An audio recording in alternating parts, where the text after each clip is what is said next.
Morning बच्चों, हम पढ़ रहे थे विकारी शब्द विशेषण। आज पार्ट 2 पढ़ेंगे विकारी शब्द में विशेषण की अवस्थाएं।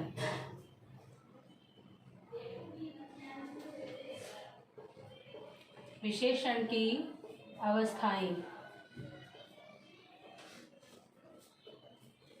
जिस प्रकार आप लोग इंग्लिश में पढ़ते हैं डिग्री, और हिंदी में अपन उनको विशेषण की अवस्थाएं कहते हैं। विशेषण की तुलनात्मक स्थिति को अवस्था कहते हैं। विशेषण की तुलनात्मक अवस्था को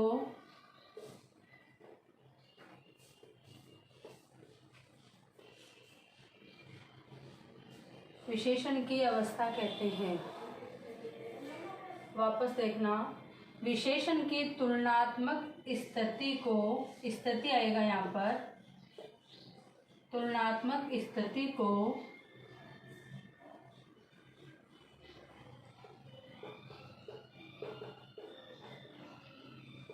विशेषण की अवस्था कहते हैं। स्थिति को अवस्था कहते हैं।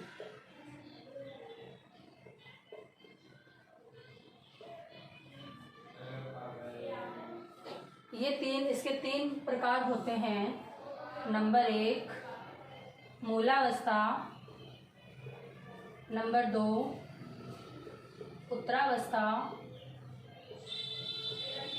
नंबर 3 उत्तमावस्था। इसको एक इजी तरह से सीखते हैं।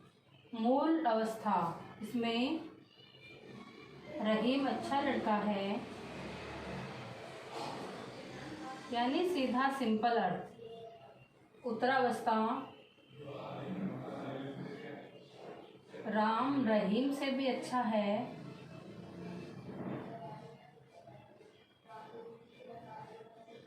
अच्छा है, अच्छा लड़का है, राम सबसे अच्छा है।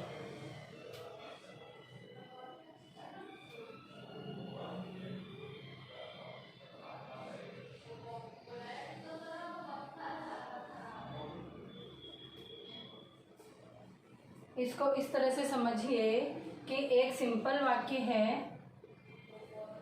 एक में तुलना हो रही है, एक की तुलना सबके बीच हो रही है।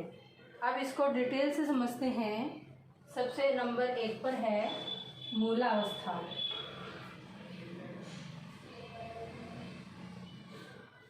यानी मूलधन अवस्था, मूलावस्था। इसको जानते हैं जिसमें किसी संज्ञा या सर्वनाम की सामान्य स्थिति को अवस्था कहते हैं। जिसमें किसी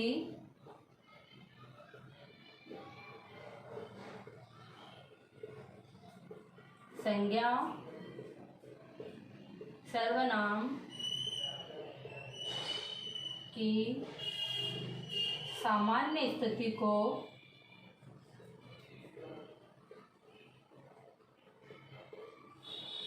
मूलावस्था कहते हैं। सामान्य स्थिति माना, ये इससे पहचान करना, इसकी मूलावस्था कहते हैं। जैसे इसके उदाहरण से समझेंगे। रहीम अच्छा लड़का है,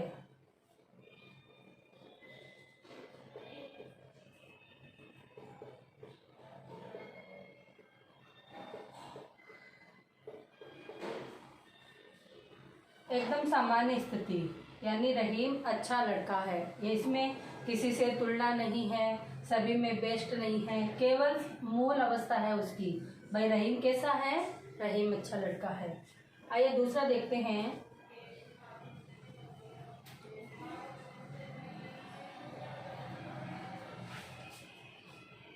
नंबर 2 है उत्तरावस्था, यानी उत्तरधन अवस्था। इसकी परिभाषा देखते हैं। जिसमें दो संज्ञा या सर्वनाम की तुलना की जाती है, जिसमें दो संज्ञा सर्वनाम की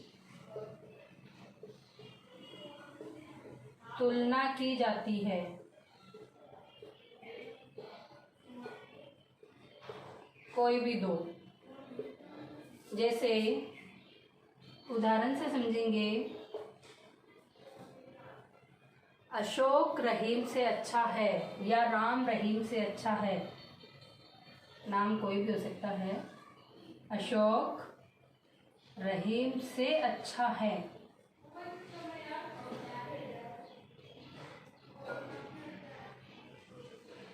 एक और देखो, प्रशांत अभिषेक से श्रेष्ठतर है। प्रशांत अभिषेक से श्रेष्ठतर है। तर और तब में कंफ्यूज मत होना। दो के अंदर तुलना की जा रही है तो वहाँ पर कुछ कुछ शब्दों में तर प्रत्यय भी लग जाता है। नंबर तीसरा देखते हैं।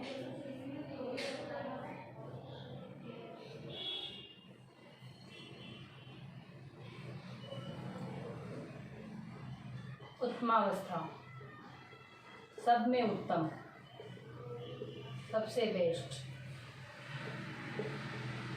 उत्तम धन अवस्था, इसको देखते हैं। जिसमें दो से अधिक संज्ञा या सर्वनामों की तुलना करके एक को सबसे अच्छा या बुरा बतलाया जाए, वहाँ उत्तमावस्था होती है। जिसमें दो से अधिक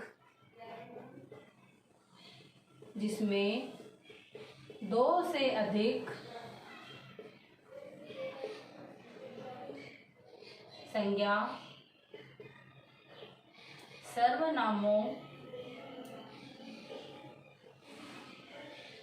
दो से अधिक, सब में उत्तम है ना। दो से अधिक संज्ञा सर्वनामों की तुलना करके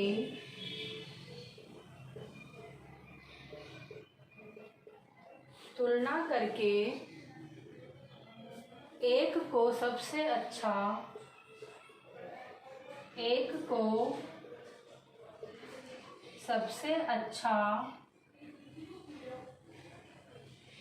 या बुरा बतलाया जाए,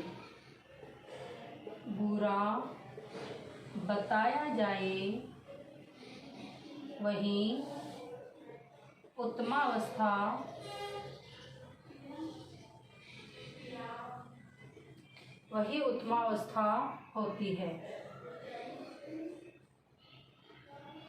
जैसे उदाहरण से समझेंगे इसे। जैसे राम सबसे अच्छा है। राम सबसे अच्छा है, सबसे बेस्ट, अच्छा है। एक और देखते हैं। सीता कक्षा में श्रेष्ठतम छात्रा है। सीता कक्षा में श्रेष्ठतम छात्रा है। सबसे उत्तम हो गई है। कक्षा में सबसे श्रेष्ठतम सीता है और राम सबसे अच्छा है। आइए अवस्था परिवर्तन भी जानते हैं।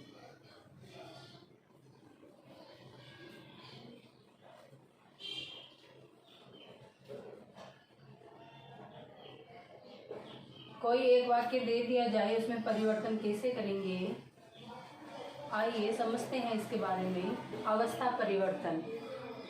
मूलावस्था के शब्दों में तर या तम प्रत्यय लगाकर शब्द के पूर्व से अधिक या सबसे अधिक शब्दों का प्रयोग कर क्रमशः उत्तरावस्था एवं उत्तमावस्था में प्रयुक्त किया जा सकता है।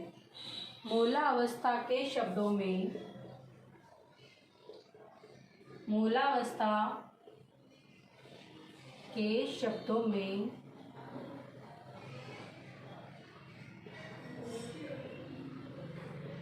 तर या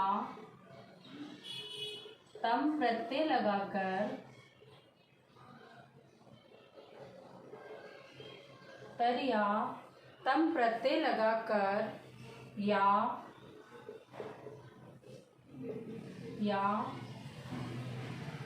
शब्द के पूर्व से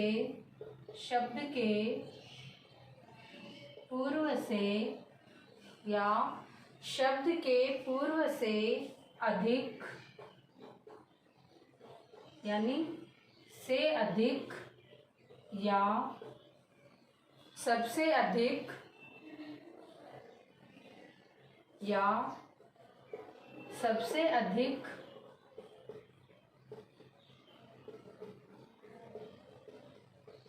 शब्दों को प्रयुक्त कर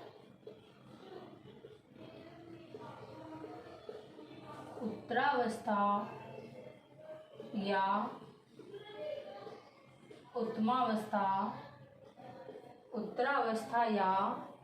उत्तमावस्था बनाई जा सकती है, बनाई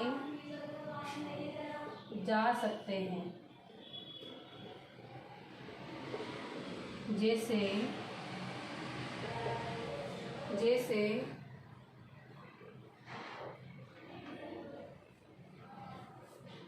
सारणी बना लेते हैं।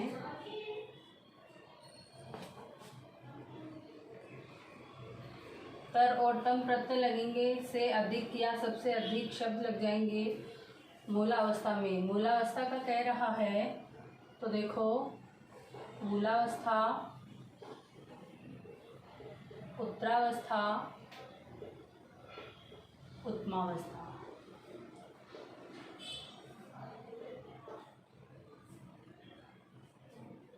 देखते हैं, जैसे कुछ शब्दों से जानेंगे। जैसे कोई शब्द आ गया उच्च, यहाँ पर तर प्रत्यय लगा दो, उच्चतर और उच्चतम। दूसरा शब्द है श्रेष्ठ, तर प्रत्यय लगा दीजिए, श्रेष्ठतर, श्रेष्ठतम।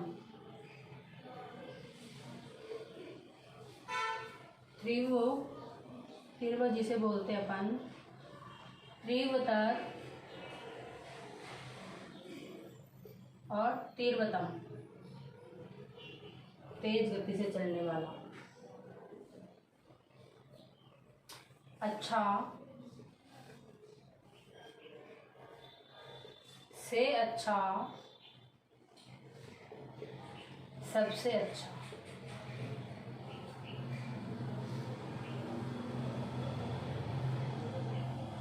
ऊंचा,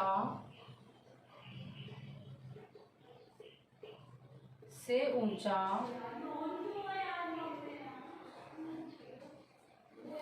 से एक मिनट, से अधिक ऊंचा, सबसे अधिक ऊंचा, सबसे अधिक ऊंचा। ये हैं इनसे बनने वाले शब्द। कई बार ये ऐसे मिल जाएंगे, कई बार तर प्रत्यय लगे हुए बन जाएंगे। ठीक है, अब जानते हैं विशेषण की रचना किस प्रकार हुई है।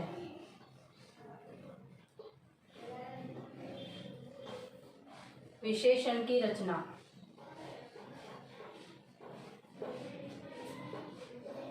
विशेषण की रचना देखते हैं किस प्रकार हुई है। संज्ञा सर्वनाम क्रिया तथा अव्यय शब्दों के साथ प्रत्यय के मेल से विशेषण पद बन जाता है। संज्ञा सर्वनाम, संज्ञा सर्वनाम, संज्ञा सर्वनाम क्रिया तथा अव्यय, चार हो गए ना। संज्ञा सर्वनाम क्रिया और अव्यय शब्दों के साथ, अव्यय शब्दों के साथ अव्यय शब्दों के साथ प्रत्यय के मेल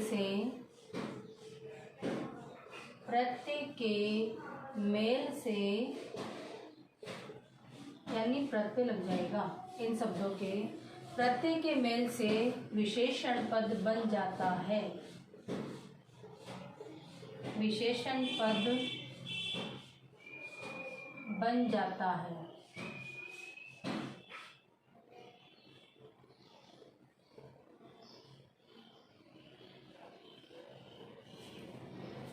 जानते हैं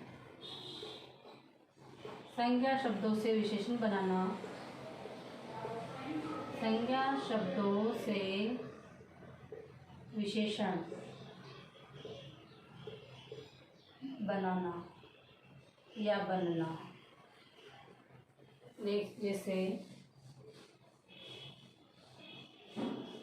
संज्ञा शब्द हो गया प्यार, इससे बना प्यारा। समाज, सामाजिक। रंग,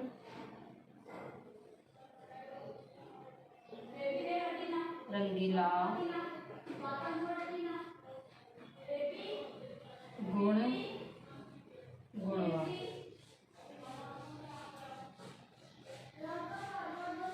अब हम लोगों ने पढ़ा था कि ये जो शब्द होते हैं, रंग है, गुण है, ये सारे शब्द क्या थे? विशेषण पढ़े थे। संज्ञा शब्दों से हमने विशेषण बनाए हैं। अब देखते हैं सर्वनाम शब्दों से विशेषण बनाना।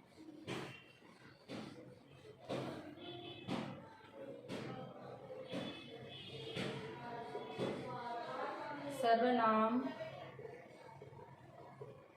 शब्दों से विशेषण।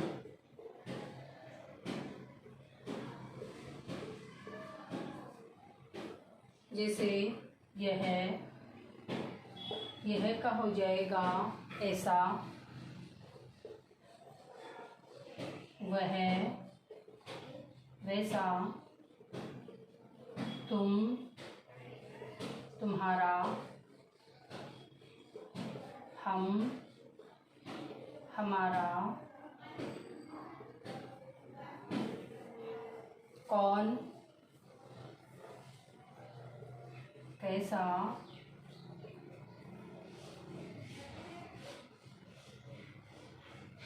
आदि। अब बनाएंगे क्रिया शब्दों से विशेषण।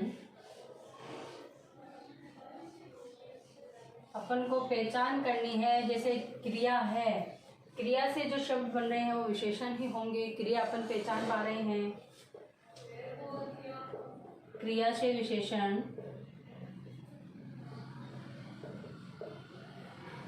क्रिया से विशेषण जैसे भागना, तो भगोड़ा। प्रत्यय भी पढ़ेंगे। ये प्रत्यय अपन जब आप लोग समझ जाओगे ढंग से। लड़ना, तो लड़ाकू।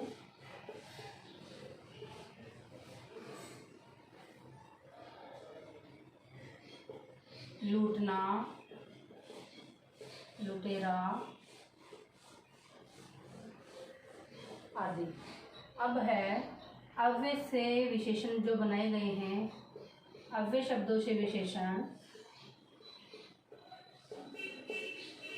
ये मोस्ट लिखवा रही हूँ मैं आपको। अव्यय से जैसे आगे, तो अगला। भीतर, भीतरी।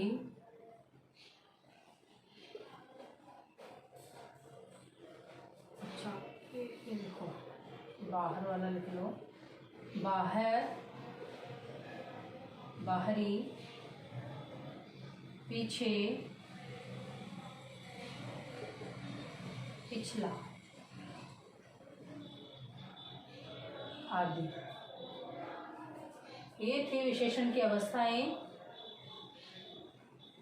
अब हम पढ़ेंगे एक शब्द आता है प्रविशेषण। विशेषण तो आप लोग समझ ही गए। जो संज्ञा और सर्वनाम की विशेषता बतलाते हैं वह विशेषण होते हैं। प्रविशेषण जो विशेषण की विशेषता बताते हैं वह प्रविशेषण कहलाते हैं। आइए इसकी परिभाषा को जानते हैं। विशेषण की विशेषता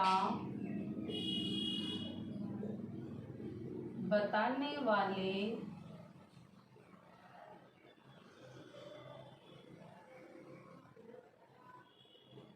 शब्दों को प्रविशेषण कहते हैं।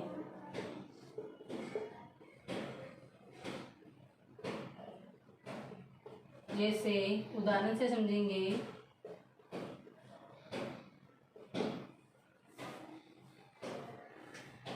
यह गाय बहुत काली है। अब हमें इसमें यह पहचान करना है कि गाय कैसी है, काली। तो काली क्या हो गया, विशेषण। तो अब ये कह रहा है इसके अंदर कि यह गाय बहुत काली है, जो विशेषण की विशेषता बतलाए। काली तो है लेकिन बहुत काली है, वही प्रविशेषण होता है। दूसरा है, वह आदमी